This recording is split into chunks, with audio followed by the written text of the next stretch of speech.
known to the world as the Black Spider or the Black Panther. Lev Yashin remains a towering figure in the history of soccer. Universally regarded as the greatest goalkeeper to ever play the game, his entire club career was spent with Dynamo Moscow, but his international fame came from his performances for the Soviet Union.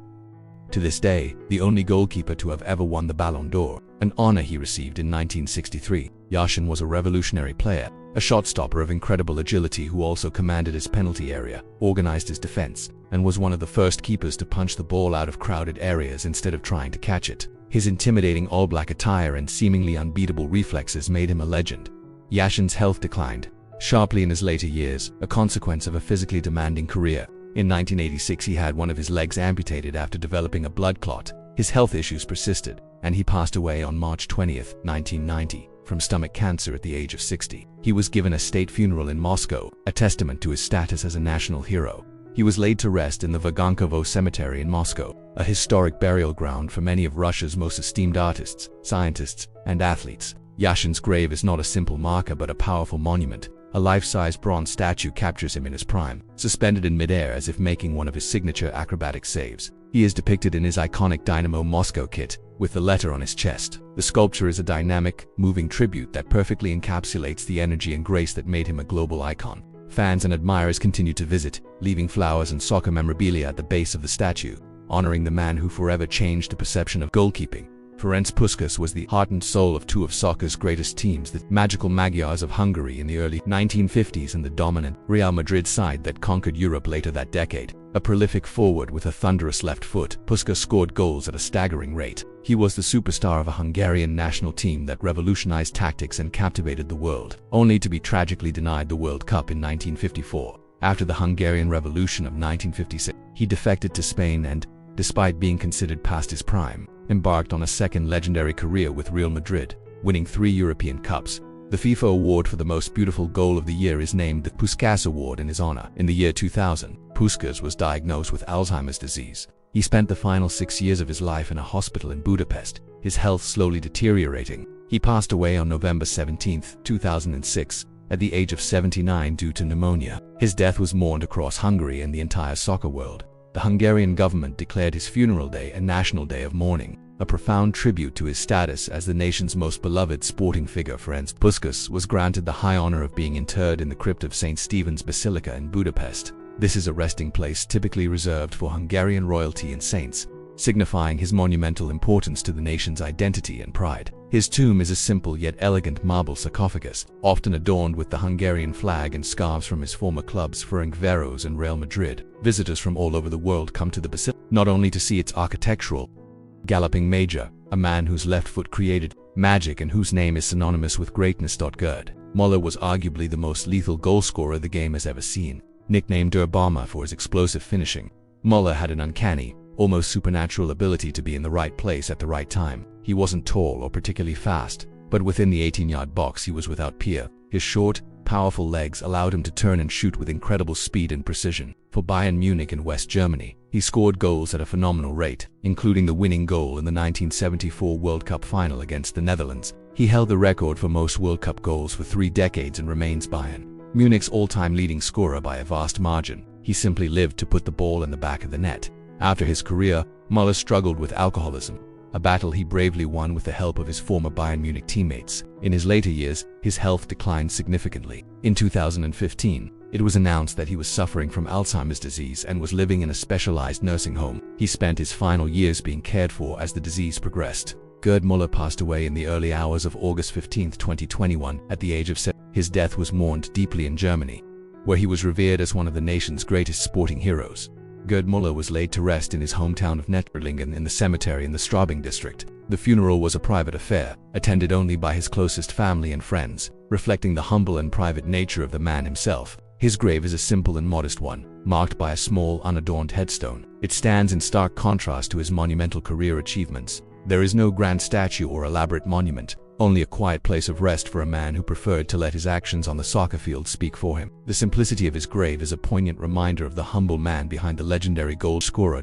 Franz Beckenbauer, known as Der Kaiser, the Emperor, was a figure of supreme elegance and intelligence who redefined the role of the defender. He is credited with inventing the modern attacking sweeper, or libero role, striding out of defense with the ball at his feet to initiate attacks with grace and vision. As a player, he captained West Germany to World Cup glory in 1974 on home soil. He then achieved the rare feat of winning the World Cup again as a manager, guiding the German team to victory in Italy in 1990. His regal style of play and his immense success for both Bayern Munich and Germany cemented his status as one of the most influential figures in the history of the sport. In his later years, Beckenbauer faced significant health problems. He underwent several heart surgeries and also suffered from the loss of sight in one eye and Parkinson's disease. He largely withdrew from public life as his health continued to decline. Franz Beckenbauer passed away peacefully in his sleep on January 7, 2024, at the age of 78, surrounded by his family in Salzburg, Austria. The news of his passing prompted a wave of tributes from around the world. Mourning the loss of a true soccer aristocrat,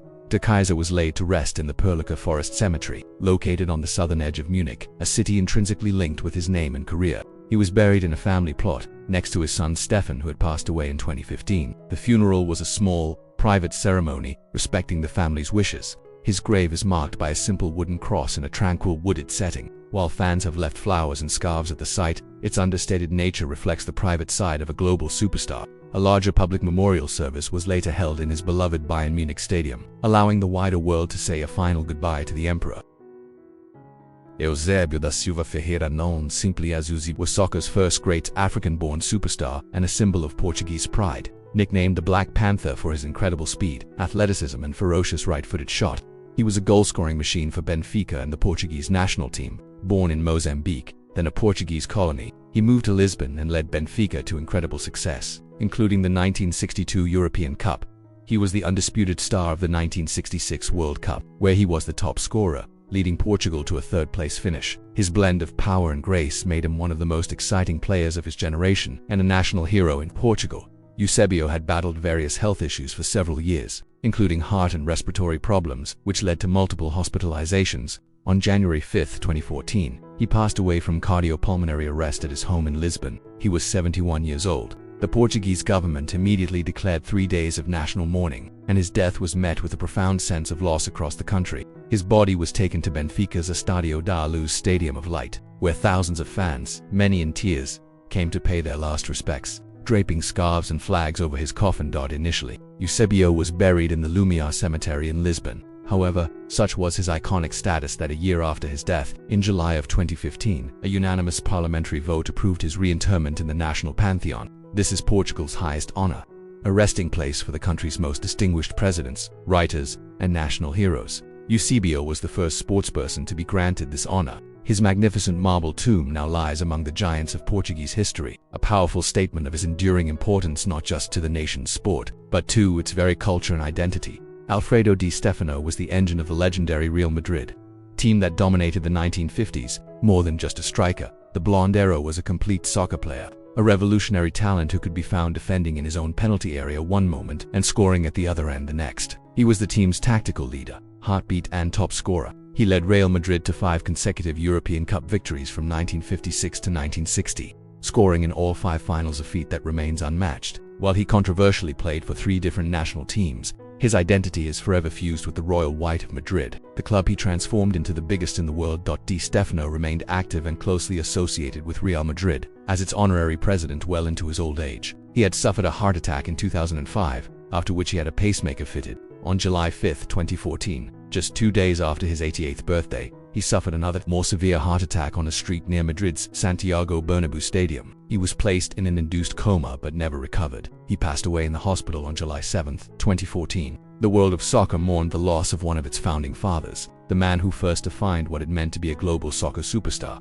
His body lay in state at the Bernabéu, where thousands of fans and dignitaries came to pay homage. Alfredo Di Stefano was laid to rest in the La Almudena Cemetery in Madrid. His is a family mausoleum, a simple yet elegant structure of polished grey stone. Engraved above the entrance are the words Familia Di Stefano. It's a private and dignified final resting place for a public icon. Fans who make the journey leave flowers, scarves, and messages, paying tribute to the man whose on-field genius laid the foundation for Real Madrid's enduring mystique and unparalleled success.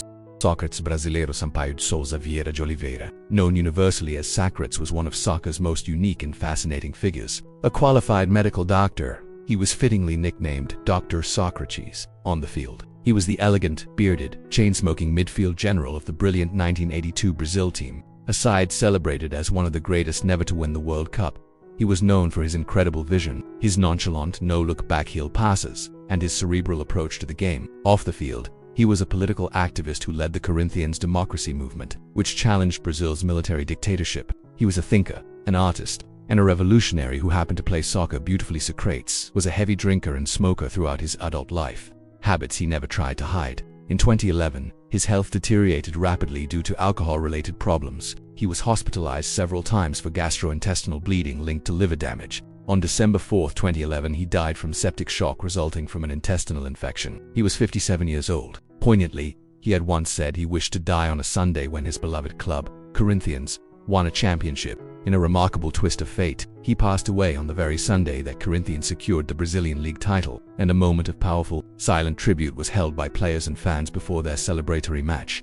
He was buried in his hometown of Ribeirão Preto, in the state of São Paulo at the Bompasta Cemetery. His funeral was a moving event, attended by family, fans, and fellow players who celebrated his life as much as they mourned his passing. His grave is a relatively simple plot, but it is the site of a touching ritual. Fans of Corinthians and admirers of his philosophy often visit, leaving not only flowers but also beer cans and cigarette paquets, nod to the vices of a man who lived life entirely on his own terms. His resting place is a pilgrimage site for those who admired not just the player, but the doctor, the philosopher. Manuel Francisco dos Santos, known as Garinci, meaning little bird, was perhaps the most beloved of all Brazilian soccer players. Born with a series of birth defects, including a deformed spine and legs that were unequal in length, with one bending inwards and the other outwards, he defied all odds to become one of the greatest dribblers in history. His unpredictable, joyful, and seemingly amateurish style made him a nightmare for defenders and a symbol of pure, unadulterated soccer artistry. He was the star player alongside Pelé in Brazil's 1958 World Cup victory, and, with Pelé injured, he single-handedly led Brazil to another title in 1962. He was the joy of the people, a flawed genius who played the game with a childlike sense of fun. Garrincha's life off the field was chaotic and tragic. He struggled with alcoholism for years, was involved in several serious car accidents, and faced severe financial problems. Despite his fame, his health declined dramatically due to cirrhosis of the liver caused by his heavy drinking. He was hospitalized multiple times and passed away on January 20, 1983, from complications related to his alcoholism. He was only 49 years old, a lonely and largely forgotten figure at the time of his death. His funeral procession, from Rio de Janeiro's Maracanã Stadium to his hometown, drew millions of mourners who came to say goodbye to their flawed hero. Garrincha was buried in the Reis da Serra Cemetery in Mudge, a suburb of Rio de Janeiro. For many years, his grave was a simple plot, often neglected, a sad reflection of how his life ended. However, his importance to the Brazilian people endured. Today, his grave is marked by a more prominent tombstone, upon which a poignant epitaph is inscribed. Here rests in peace the one who was the joy of the people, Main Garrincha. It's a simple but powerful summary of his legacy. His grave remains a symbol of both the dazzling heights he reached and the tragic depths to which he fell, a final tribute to the little bird who made a nation smile. George Best was soccer's first true celebrity superstar, a player whose fame transcended the sport. Nicknamed the Fifth Beatle for his good looks, pop star hairstyle, and glamorous lifestyle, he was a dazzling talent on the field, a winger from Belfast, Northern Ireland, with sublime balance, to great feet, and an electrifying ability to beat defenders. He was the star of the Manchester United team that won the European Cup in 1960. In that same year, he was awarded the Ballon d'Or as Europe's best player. Best was a genius, a flawed icon whose combination of breathtaking skill and a rock and roll lifestyle captured the imagination of a generation. His career and life were ultimately destroyed by alcoholism. He retired from top-level soccer prematurely at the age of 27 and spent years drifting through various clubs and struggling with his addiction. In 2002, he underwent a successful but controversial liver transplant. However, he continued to drink, which caused severe damage to his new organ. In October of 2005, he was admitted to a hospital with a kidney infection. His condition worsened, and his organs began to fail. George Best passed away on November 25, 2005, at the age of 59. His final public message was a stark warning: "Don't die like me." His funeral in his hometown of Belfast was one of the largest the city had ever seen, with an estimated 100,000 people lining the streets. George Best was laid to rest beside his beloved mother, Anne, in the family plot at Rose Cemetery, which overlooks the city from the Castlereagh Hills. His grave is marked by a simple, elegant black headstone. It has become a site of pilgrimage for soccer fans from all over the world. They come to leave Manchester United scarves, Northern Ireland flags, and even unopened bottles of alcohol. A sad but fitting tribute to the troubled genius from the Craigag estate who was, for a time, the greatest player in the world. Hendrik Johannes Cruyff, known to the world as Johan Cruyff, was one of the most visionary and influential figures in the history of soccer. As a player, he was the personification of total football, the fluid, tactical system perfected by his Ajax and Netherlands teams in the 1970s. He was an artist of sublime skill, balance, and intelligence, famous for his signature move, the Cruyff turn. He led Ajax to 3 consecutive European Cups and took the Netherlands to the 1974 World Cup final. As a manager, he was just as revolutionary, building the Barcelona dream team and laying the philosophical groundwork for the club's modern dominance. He didn't just play or manage soccer, he changed the way it was thought about and played forever. A heavy smoker for much of his life, Cruyff famously gave up cigarettes in 1991 after undergoing double heart bypass surgery, swapping them for lollipops, which he would often smoke on the touchline. In October of 2015, he was diagnosed with lung cancer. He approached his illness with characteristic optimism and fight, stating in early 2016 that he felt he was winning 2-0 in the first half of his match against the disease. Tragically, the cancer progressed rapidly. Johan Cruyff passed away on March 24, 2016, at the age of 60 in Barcelona, surrounded by his family. His death sent shockwaves through the sport, which had lost one of its greatest thinkers. In line with his intensely private nature and his wish to avoid a public spectacle, Johan Cruyff was cremated in a small, private ceremony in Barcelona, attended only by his immediate family just a day after his passing. His family announced that there would be no public funeral service and that his final resting place would remain private. Therefore, there is no public grave or tomb for fans to visit. Cruyff's true memorial is ideological. It exists in the playing style of clubs like Ajax and Barcelona, in the philosophy of countless coaches he inspired, and in every stadium where the beautiful, intelligent, and attacking soccer he championed is played. His legacy is not in a place, but in an idea. Diego Armando Maradona was a player of breathtaking, almost divine, talent. For many, he is the greatest soccer player of all time, a short, powerful number 10 with a low center of gravity and a magical left foot. The ball seemed to be tied to his boots as he dribbled past opponents. He almost single-handedly dragged Argentina to World Cup glory in 1980 by scoring 2 of the most famous goals in history against England in the quarterfinal, the infamous Hand of God and the goal of the century at the club level. He achieved godlike status in Naples, leading a modest Napoli team to the only 2 Italian league titles in their history, an achievement celebrated with religious fervor by the city. Maradona's life was a tumultuous story of genius and excess. He battled addiction to drugs and alcohol for decades, faced numerous health crises, including heart problems and obesity, and underwent several surgeries. In early November of 2020, he had surgery for a blood clot on his brain. He was released to continue his recovery at a private home outside Buenos Aires. On November 25, 2020, he suffered a fatal heart attack and passed away in his sleep. He was 60 years old. His death plunged Argentina into a state of profound national grief, with the president declaring 3 days of mourning. His body lay in state at the Casa Rosada, the presidential palace, as hundreds of thousands of weeping fans filed past his coffin. Diego Maradona was buried at the Jardín de Bellavista, a private cemetery on the outskirts of Buenos Aires. He was laid to rest in a private ceremony next to his parents, Don Diego and Doña Tota, whom he adored. His grave is in a tranquil, secluded part of the cemetery, marked by a simple plaque with his name. Access to the cemetery is restricted, a measure to ensure peace for his family and prevent the site from becoming an overwhelming tourist attraction. It is a quiet, final resting place for a man whose life was anything but. Duncan Edwards was the jewel of the Busby Babes, the brilliant young Manchester United team of the 1950s. He was a player of extraordinary power and versatility, a force of nature who could play anywhere on the pitch and excel. Strong, skillful, and possessing remarkable soccer intelligence, he was a complete player at just 21 years old. Many of his contemporaries, including Sir Bobby Charlton, believed he was the greatest player they had ever seen and that he would have become the greatest of all time. He was the heart of a team that was poised to dominate English and European soccer for years to come. That destiny was tragically cut short on February 6, 1958, on their way home from a European Cup match in Belgrade. Plane crashed on its 3rd attempt to take off from a slush-covered runway in Munich, Germany. The Munich air disaster claimed 23 lives, including 8 of Edwards' teammates. Edwards survived the initial crash but suffered horrific injuries, including crushed legs, fractured ribs, and severely damaged kidneys. For 15 days, he fought for his life in a German hospital with incredible courage. Doctors were amazed by his will to live, but his injuries were too severe. Duncan Edwards passed away on February 21, 1958. He was brought home and buried in his hometown of Dudley. His grave is in the Dudley Borough Cemetery, and the headstone is a unique and moving design, shaped like a soccer stadium with an open book of remembrance at its center. The inscription reads, "A day of memory, sad to recall, without farewell, he left us all." The grave is a site of pilgrimage for Manchester United fans, a poignant reminder of the brilliant player and the lost generation of the Busby Babes, while several of his teammates are buried in and around Manchester. Edwards' grave in Dudley serves as the most potent symbol of the tragedy and the immense unfulfilled promise of the greatest what-if in soccer history. Edson Arantes do Nassi, known to the entire planet as Pelé, was soccer's first global king. For decades, he was the benchmark against which all other great players were measured. A complete forward, he blended speed, skill, intelligence, and lethal finishing with both feet and his head. He led Brazil to 3 World Cup triumphs in 1958, 1962, and 1970, and remains the only player in history to have achieved this feat. He scored over 1,000 goals in his career for his beloved club Santos and the Brazilian national team.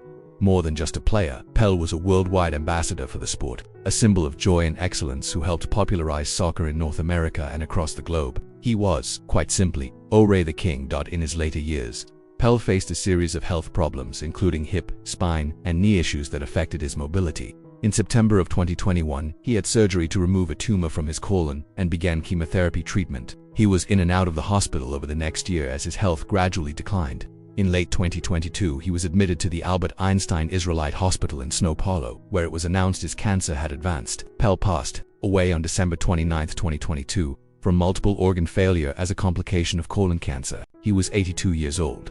The Brazilian government declared 3 days of national mourning for their greatest national treasure. Pelé had chosen his final resting place years earlier, following a massive public wake at the stadium of his club Santos, where hundreds of thousands of fans paid their respects.